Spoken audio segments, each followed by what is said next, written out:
বহুদিন ধরে ব্ল্যাকমেলিং করে সম্পর্ক করা হয়েছে, তার ইচ্ছার বিরুদ্ধে।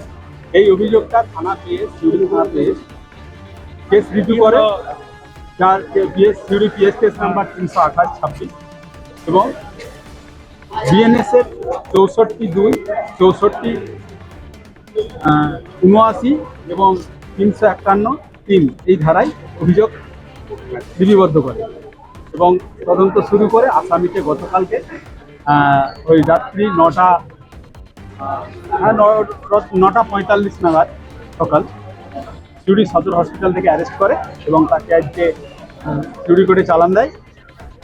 এই সিউড়ি কোর্টে ফরওয়ার্ড করার সঙ্গে সঙ্গে পিসিপিআরও করে এবং এই পিসিপিআরটা ছিল 5 দিন। কোর্ট সব দিক বিচার বিবেচনা করে 4 দিনের জন্য পিসি অ্যালাউ করেছেন এবং তাকে ফের আবার পিসি রিটার্ন করতে বলেছে থানাকে 13/6 এবং প্রোডাকশনের ডেট রেখেছে 23।